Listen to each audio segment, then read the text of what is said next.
हा शहा लपला होता कुठे, कसा लपला, सीसीटीव्ही मध्ये का नाही दिसला, का पकडलं गेलं नाही 60 तास, काही लपवण्याचा प्रयत्न होता का? पण आज नशिबाने हे पकडले आहेत. पण आज माझी मागणी हीच राहील की नुसतं हिट अँड रन नाही तर मर्डरची देखील केस या मिहिर शहावर टाकली पाहिजे.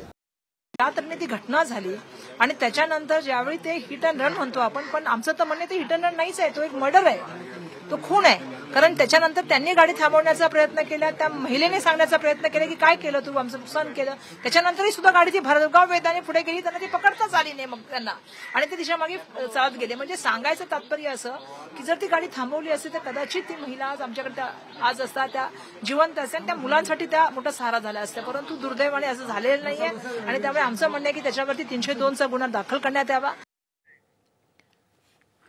दरम्यान हे संपूर्ण प्रकरण, हिट अँड रनचं प्रकरण नेमकं काय पाहूयात. 7 जुलैला पहाटे वरळीतील ॲट्रिया मॉलजवळ हिट अँड रनची घटना घडली. मिहिर शहाच्या BMW कारनं बाईकवरील प्रदीप आणि कावेरी नाखवांना उडवलं. बोनेटमध्ये अडकलेल्या कावेरी नाखवांना 2 किलोमीटरपर्यंत फरफटत नेलं. मृत कावेरी नाखवांना बोनेटमधून काढून मिहिर पळून गेला. मिहिर शहा हा मुंबईतील बांधकाम व्यावसायिक राजेश शहांचा मुलगा आहे. राजेश शहा शिंदेच्या शिवसेनेचा पालघरचा उपनेता आहे. मिहिरचं 10वी पर्यंत शिक्षण झालं, त्यानंतर बापाला त्यानं व्यवसायात मदत केली.